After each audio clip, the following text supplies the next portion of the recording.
தமிழ்நாடே பரபரப்பாக இருந்துச்சு நேற்றுக்கு. தமிழ்நாடு ஃபுல்லாக தாவேக்கா தொண்டர்கள் போராட்டம் எல்லாம் பண்ணாங்க. திமுக தொண்டர்களும் போராட்டம் பண்ணாங்க. அப்புறம் எதிர்கட்சி தலைவரை அரெஸ்ட் பண்ணி காரில் ரோட் ஷோ மாதிரி கூப்பிட்டு போனாங்க வேனில். ஸோ அதை பற்றி தான் எனக்கு பேசலாம்னு நினைக்கிறேன். உதயநிதி ஸ்டாலின் பேசுனது வந்து ரொம்ப மோசமான ஒரு விஷயம் தானே. முதல்ல உதயநிதி நம்ம எப்படி சொல்கிறோன்னா குட் பேட் அக்லி அப்படிங்கிறதுல வந்து இன்னைக்கு இது ரொம்ப அக்லியாக இருக்குது, அதனால பேட் வந்து பெட்டர் ஆயிடாது. So an ugly statement is an ugly statement any day. அது யார் பண்ணாலும் அக்லி ஸ்டேட்மெண்ட் தான். ஆனால் இந்த சமூகத்தில் இதுதான் ஃபஸ்ட் டைம் இந்த மாதிரியான ஒரு அக்லி ஸ்டேட்மெண்ட் அகெயின்ஸ்ட் விமன் வந்திருக்குதா. கருணாநிதி அவர்களும் பேசியிருக்கிறாங்க, அம்மையார் ஜெயலலிதா அவர்களும் வந்து கனிமொழி அக்காவை பற்றி பேசியிருக்கிறாங்க. ஸோ இது வந்து ஒரு I think it's a social stigma that விமனை பற்றி பேசுகிறது அப்படிங்கிறது வந்து ஒரு வீக்கர் செக்ஸை வந்து நம்ம அடிச்சிட்டோம் அப்படின்னாலே நம்ம வந்து ஒரு பெரிய ஸ்டேட்மெண்ட் விட்டுட்டோம், நம்ம ஒரு மேட்சோ அப்படிங்கிற அந்த ஒரு மைண்ட் செட்டே ரொம்ப தவறான ஒரு மைண்ட் செட்டாக இருக்குது. ஆனால் உதய்கிட்ட ஒரு பேட்டர்னாக இதை பார்க்க முடியல. இதுக்கு முன்னாடி எடப்பாடியை பற்றியும் எல்லா கூட்டத்துலையும் நிறைய கூட்டத்தில் அதை பண்ணியிருக்காரு. இதே மாதிரி கீழேருந்து தொண்டர்கள் கத்துவாங்க, அதுக்கு பதில் சொல்கிற மாதிரி ஒரு டபுள் மீனிங் இதை போடுவார். அதே பேட்டர்ன் தானே எங்கேயும் ரிப்பீட் ஆயிருக்கு. அப்போ இது வந்து ஒரு ஹேபிட் மாதிரி தானே ஆகிட்டு இருக்கு. இது அகெயின் இட்ஸ் இது என்ன சொல்கிறது, ஒரு மூவிலேருந்து வர்ற ஒரு விஷயம் தானே. இப்போ மூவின்னு சொன்னீங்கன்னா நீங்கள் சொசைட்டின்னு சொல்லுவாங்க. நீங்கள் சொசைட்டிலேயே நீங்கள் பாருங்களேன், யாரையாவது ஒருத்தர் திட்டணும் அப்படின்னாலே அந்த bad word will have somehow a very defaming meaning linked to a woman. அவளுடைய கேரக்டரையோ இல்லாட்டி அவங்களுடைய அப்பியரன்ஸையோ ஏதோ ஒரு விதத்தில் லிங்க் பண்ண ஒரு ரொம்ப கெட்ட வார்த்தையை தான் வந்து ஒரு ஆணை திட்டுறதுக்கே பயன்படுத்துகிறாங்க. ஸோ அந்த அளவுக்கு தான் சமூகம் இருக்குது. அப்படியான ஒரு சூழலில் தான் நம்ம வாழ்ந்துட்டு இருக்கிறோம். அண்ட் ஒரு எல்லாருமே வந்து ஒரு சாஃப்ட் டார்கெட்டாக வைக்கிறதே விமன் தான். ஒரு வீட்லேயே பாருங்களேன், ஒரு சோஷியல் செட்டப்லேயே ஒரு பையன் வந்து கோவமாக இருக்கிறான் அப்படின்னா அவனோட கோவத்தை ரொம்ப ஈஸியாக டார்கெட் பண்ணுறது அவங்க அம்மா கிட்டே இருக்கும். ரொம்ப ஈஸியாக டார்கெட் பண்ணிட்டு போயிடுவான். ப்ராபப்ளி என்ன வேணாலும் பண்ணிட்டு போகலாம், இவங்க வந்து எதுவுமே வந்து ரியாக்ட் பண்ண மாட்டாங்க அப்படிங்கிற ஒரு மைண்ட் செட் இருக்குதா, இல்லை என்னுடைய சுப்பீரியாரிட்டியை ப்ரூவ் பண்ணுறதுக்காக நான் வந்து எடுக்கக்கூடிய டார்கெட் வந்து விமன் அப்படின்னு நினைக்கிறாங்களா?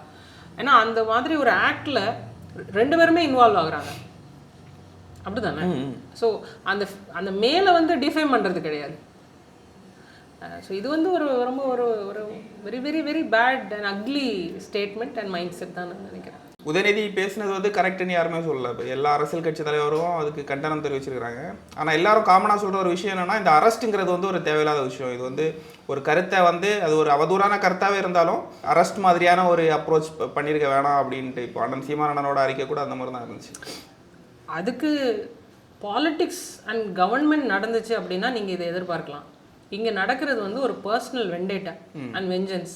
மற்ற விமன்லாம் விமன் இல்லையா? இல்லை டிவிகே பார்ட்டிக்குள்ளேயே ராணிப்பேட்டை பகுதியில் இருக்கக்கூடிய அந்த மாவட்ட செயலாளர் அங்கே இருக்கக்கூடிய ஒரு நிர்வாகிக்கிட்ட தவறான முறையில் பேசினது, ஆடியோ வீடியோ ரெக்கார்ட் பண்ண விஷயங்கள் எல்லாமே வந்து அந்த பெண் வந்து சமூக வலைத்தளத்தில் ரிலீஸ் பண்ணுறாங்க. என்ன ஆக்ஷன் எடுத்தாங்க? எல்லா மாவட்டத்திலையுமே டிவிகே நிர்வாகிகளால் அவங்க கட்சியில் இருக்கக்கூடிய பெண்கள் வந்து ஆபாசமாக சித்தரிக்கப்படுறாங்க. ஆடியோ வீடியோ ஆதாரங்கள் இருக்குது. எதுக்குமே அவங்க ரியாக்ட் பண்ணவே இல்லையே. So is it for all women R for one women அப்படிங்கிற ஒரு கேள்வி தான் வருது. ஏன்னா என்னோட பார்வையில் இப்போ ஒரு விமன் அப்படின்னாலே ஒரு ஒரு ஒரு பாலிட்டிக்ஸோ இல்லாட்டி வெளியில் ஒரு சோஷியல் ஒர்க்கு வரும்பொழுதோ இல்லாட்டி ஒரு ஜேர்னலிஸ்டாக இருக்கிறவங்களுக்கோ எல்லாருக்குமே வந்து ஒரு இன்ஹிபிஷன் இருக்கிறதுக்கு காரணமே ஆண்கள் நம்மளை ஒழுங்காக ட்ரீட் பண்ணுவாங்களா. இப்போ ஒரு டபுள் பைண்ட் அப்படின்னு சொல்லுவாங்க. ரொம்ப ஒரு ஃபோர்ஸ்ஃபுல் லீடர்ஷிப் எடுத்துட்டா they'll say that she is too aggressive அப்படின்வாங்க. கொஞ்சம் கொலாபரேட்டிவாக போனாங்க அப்படின்னா then she is a weak lady அப்படின்னு சொல்லுவாங்க. ஸோ இந்த டபுள் பைண்ட்னஸ்ங்கிறது வந்து இந்த சொசைட்டியில் இருக்கக்கூடிய ஒரு கல்ச்சுரல் ஸ்டிக்மா. ஸோ இது வந்து உடைச்சே ஆகணும். நீங்கள் கேட்குறது வந்து இந்த அரெஸ்ட் தேவையா அப்படின்னா, இதுக்கு முன்னாடி நயினார் நாகேந்திரன் தவறாக பேசினாங்க, நீங்கள் சொன்ன மாதிரி அண்ணாமலை பேசியிருக்கிறாங்க. இப்படியெல்லாம் பல பேர் பேசி வந்து இந்த அளவுக்கு ஒரு நிர்வாக ரீதியான ஒரு நடவடிக்கை எடுக்காமல் இருந்த டிவிகே கவர்மெண்ட் இதுக்கு எடுத்திருக்காங்க அப்படின்னா இது பர்சனல் வெண்டேட்டாவை தான் குறிக்குது. இன்னொன்று இந்த கோர் அஜெண்டா, இப்போ காவேரி நீர் வந்து ரொம்ப முக்கியமான ஒரு விஷயம். இப்போ அந்த சப்ஜெக்டை வந்து நீங்கள் வந்து கம்ப்ளீட்டாக வந்து டைல்யூட் பண்ணிட்டீங்க இந்த என்டையர் இதில் வந்து. ஸோ எனக்கு பார்க்குறதுக்கு எப்படி தெரியுதுன்னா, இந்த டிவிகே கவர்மெண்ட் வந்து ஒரு டிஸ்ட்ராக்ட் பண்ணக்கூடிய ஒரு கவர்மெண்ட்டாக தான் இருக்குது. ஒவ்வொரு இஷ்யூ வரும்போதும் ஒன்றில் விஜய் அவர்கள் வந்து ஒரு விசிட்டுக்கு போயிடுவார், ஒரு ஆய்வு பண்ண போகிறேன் அப்படின்னு சொல்லி கிளம்புவார். இல்லாட்டி ஏதாவது ஒரு இடத்துக்கு போய் ஒரு ஒரு விஷயத்தை வந்து பிஆர் ஸ்டண்ட் ஒன்று பண்ணுவாங்க, இல்லை இந்த மாதிரியான. ஸோ இது எல்லாமே வந்து முன்னாடியும் இருந்த அரசுகள் இதே தான் பண்ணிகிட்டு இருந்தாங்க. இப்போவும் TVK government is doing the same thing. இப்போ இந்த உதயநிதி விஷயத்தை தனியாக வச்சுருவோம். திமுக ஆட்சியில் வந்து அரசுக்கு எதிராக கருத்து தெரிவிக்கிறவங்களெல்லாம் போலீஸை வச்சு ஹண்ட் பண்ணுறது வந்து வழக்கமாக நடந்துட்டு இருந்துச்சு. அது வந்து மாற்றம்னு வந்த தாவேக்காவும் அதே தான் பண்ணுறது. இப்போ சோஷியல் மீடியாவில் ஒரு கருத்து தெரிவித்தாலே அவங்கள வந்து அரெஸ்ட் பண்ணுறது. கொஞ்ச நாளுக்கு முன்னாடி கூட ஒரு மாற்றுத்திறனாளி ஒருத்தர், அவரை வந்து வீட்டில் வந்து புகுந்து அரெஸ்ட் பண்ணி கொண்டு போகிற அளவுக்கு போயிட்டு இருந்தாங்க. அண்ட் அதே சமயம் கோர்ட் வந்து சீமான் அண்ணன் மேலே அவதூறு பரப்புறவங்களை அரெஸ்ட் பண்ணணும்ட்டு சொல்லி இவ்வளோ நாள் ஆச்சு, அந்த அரெஸ்ட் எதுவும் நடக்கும் இன்ன வரைக்கும் நடக்கல. பிஸ்மி அவர்களை கைது பண்ணிட்டாங்களா இந்த கவர்மெண்ட்? அவங்களால கண்டுபிடிக்க முடியலையா அவருடைய இடத்த? எல்லாமே வந்து இட்ஸ் அதான் சொல்கிறேன்ல, again it is personal vengeance and vendetta. இந்த government is run for whom, by whom, for what அப்படிங்கிறத அவங்க தான் விளக்கம் கொடுக்கணும். ஏன்னா நாங்கள் எல்லாருமே வந்து at the end of the day நாங்கள் ஓட்டு போட்டோம் போடலை, but we are living under a government. எங்கள் கவர்மெண்ட் வந்து பாலிசிஸ் பற்றி பேசுவாங்க, எங்களோட டெவலப்மெண்ட்காக பேசுவாங்க, எங்களோட எஜுகேஷனல் அப்லிஃப்ட்மெண்ட்காக பேசுவாங்க, எங்களோட புதிய ஜாப் கிரியேஷனுக்காக பேசுவாங்க. அப்படின்னு பார்த்தா இந்த மாதிரி அவதூறாக பேசிட்டாங்க, அதுக்காக நாங்கள் வழக்கு தொடரோம். So one full day yesterday was என்ன சொல்கிறது, almost wasted by the entire police department across the districts. எல்லா இடத்துலையும் ஒரு சைடில் டிவிகே பீப்புள் வந்து போராடுறாங்க, இன்னொரு சைடில் டிஎம்கே பீப்புள் வந்து ரோட்டில் இருக்கிறாங்க, கொடியை எடுத்துகிட்டு நடக்கிறாங்க.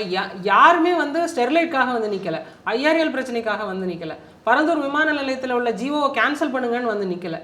இல்லை இப்போது இன்ஃபேக்ட் இந்த சபரிவர்மன் அவர்களுடைய சிறையிலிருந்து கொலை பண்ண விஷயத்துக்காக வந்து யாரும் போராடலை. இது எல்லாமே காமன் மக்களுக்கான பிரச்சனை தானே.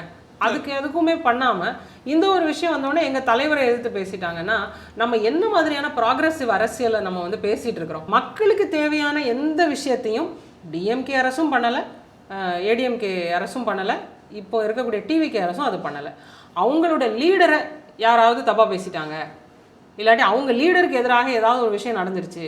ஏன் இப்போ சோஷியல் மீடியாவில் சீமான் அண்ணன் விஷயத்துலேயே எவ்வளவு அவதூறாக ஒருத்தரை பேச முடியுமோ அந்த அளவுக்கு நீங்கள் பேசுனீங்கல்ல, பணம் தானே செஞ்சீங்க. எத்தனை ஆண்டுகளாக கடைசியில் சுப்ரீம் கோர்ட் வந்து இதை பற்றி பேசக்கூடாது அப்படின்னு சொன்னதுக்கு அப்புறம் கூட பண்ணிட்டு தான் இருக்கிறாங்க. இன்ஃபேக்ட் அவங்கள மட்டும் இல்லை, அவங்களுடைய மனைவியும் சேர்த்து அதில் வந்து எவ்வளவு கீழ்த்தரமான ஒரு வார்த்தைகளை பயன்படுத்தி திட்டுறது. சோஷியல் மீடியாவில் ஒரு விமன், ஒரு பொலிட்டீஷியனாக இல்லாட்டி ஒரு சோஷியல் மீடியா ஆக்டிவிஸ்ட்டாக ஒருத்தவங்க ஒரு வீடியோ பண்ணுறாங்க அப்படின்னா அது அவங்களோட கருத்து, அந்த சொசைட்டி மேலே அவங்களுக்கு இருக்கிற அக்கறை, அதை அவங்க எப்படி தான் சொல்லுவாங்க? இப்போ அதை சொல்லும் பொழுதே நீங்கள் கீழே கமெண்ட்ஸில் அவ்வளோ அசிங்கமாக பேசுகிறது, அப்போ அதெல்லாம் வந்து இந்த சமூக மாற்றத்தை இவங்க கொண்டு வந்துட்டாங்களா? ஸோ இந்த ஒரு அடிப்படையான ஒரு விஷயம் இருக்குல்ல இந்த சொசைட்டியில், இது வந்து ஒரு பாலிட்டிஷியன் கொண்டு வர்றாங்க அப்படின்னு நான் சொல்லலை. இது அடிப்படையாகவே இந்த மூவிஸ் மூலமாக. இப்போ மூவிஸில் என்ன பண்ணாங்க? இப்போ விஜய் அவர்கள் ஒரு ஆப்ஜெக்டிவைஸ் தானே பண்ணீங்க. இது வந்து ஒரு சோஷியல் மைண்ட் செட் அண்ட் ஒரு என்ன சொல்கிறது, ஒரு cultural expectation from any common மேனாக இருக்கணும். இப்போ தமிழ்நாடுங்கிறது வந்து ஒரு முன்மாதிரியான ஒரு மாநிலமாக இருக்கிற இடத்துல இந்த ஒரு பேசிக் கல்ச்சரல் எக்ஸ்பெக்டேஷன் ஒரு விமனாக எல்லா மென்கிட்ட இருந்து எங்களுக்கு இருக்குது. Treat us well, we are equals. ஒரு விஷயத்தை நம்ம வந்து பண்ணும் பொழுது அதை டிஃபேம் பண்ணுறதுக்காக ஒருத்தங்களுடைய பாடியை ஷேம் பண்ணுறது, ஒருத்தரை கேரக்டர் அசாசினேட் பண்ணுறது, அவங்களுடைய பேச்சை வந்து இழிவுபடுத்துறது, இதெல்லாம் பண்ணாதீங்க. கருத்தால் எதிர்கொள்ள கற்றுக்கிற அளவுக்கான மெச்சூரிட்டிக்குள்ளே ஒரு சொசைட்டி வரணும் அப்படின்னு தான் நான் நினைக்கிறேன். ஸோ அது உதயநிதி அவர்கள், கருணாநிதியின் பேரன் அவர்கள் அப்படின்னாலே அவருக்கு வந்து யாரும் என்ன சொல்கிறது, ஃப்ரீ ஹேண்டு கொடுக்கல, நீங்கள் என்ன வேணாலும் பேசிட்டு போகலாம் அப்படின்னு. ஸோ அது வந்து டபுள் மீனிங் அப்படிங்கிறது வந்து வெளிப்படையாக தெரியுது, நீங்கள் தவறாக தான் பேசியிருக்கிறீங்க அப்படின்னு. யார் வேணாலும் க்ரௌடில் இருந்து என்ன பேர் வேணாலும் அவங்க கற்றுட்டோம். உங்களுக்குன்னு ஒரு மாண்பு, அந்த பொசிஷனுக்கு நீங்கள் வந்து வைக்கிற ஒரு இது இருக்குல்ல, you should have that limit. இப்போ சீமான் அண்ணன் வந்து சில நேரங்களில் வந்து பேசும்பொழுது மேடைகளில் வந்து உங்களுக்கு அறிவு இருக்குதா, உங்களுக்கெல்லாம் எப்போ தான் அறிவு வருமோ தெரியலை, நீங்களாம் ஏன் இப்படி முட்டாளாக இருக்கிறீங்க அப்படின்னு அண்ணன் பேசும்பொழுது ஜென்ரல் ஆடியன்ஸ் வந்து எப்படி அவர் எங்களை வந்து முட்டாள்னு சொல்லலாம், நாங்கள்லாம் முட்டாளா, நாங்கள்லாம் அறிவில்லாதவங்களா அப்படின்னு கேட்டுருவாங்க. அது வந்து என்னென்னா, எனக்கு ஒருத்தரை பிடிக்கல அப்படின்னா அவர் செய்கிற எதுவுமே எனக்கு பிடிக்காது, அவர் வந்து எதுக்காக சொல்கிறாரு, அப்போ அந்த ஒரு விஷயமே உங்களுக்கு வந்து ஹர்ட்ஃபுல்லாக இருக்குது அப்படின்னா இந்த விஷயத்தை நீங்கள் எப்படி, நீங்கள் எனக்கு தெரிஞ்சு டிஎம்கேல இருக்கிற எந்த பெண்களுமே வந்து இதுக்கு போராடக்கூடாது. இன்ஃபேக்ட் இதுக்கான ஒரு சட்டங்களே வந்து இன்னும் ஸ்ட்ராங்காக வரணும். ஒரு ஐடி சார்ந்த ஒரு சைபர் ரூல்ஸ் வந்து இன்னும் ஸ்ட்ரிக்டாக வரணும்.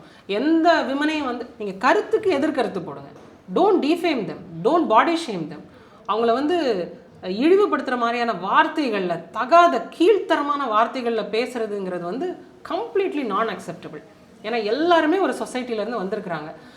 சொசைட்டியில் வந்து அவங்க வீடை தாண்டி வெளியில் வந்து மக்களுக்காக சிந்திக்கிறதும் மக்களுக்காக பண்ணுறதும் உங்ககிட்ட இருந்து வச கேட்கறதுக்காக இல்லை. So this is a basic cultural expectation I think all the women should have from the society.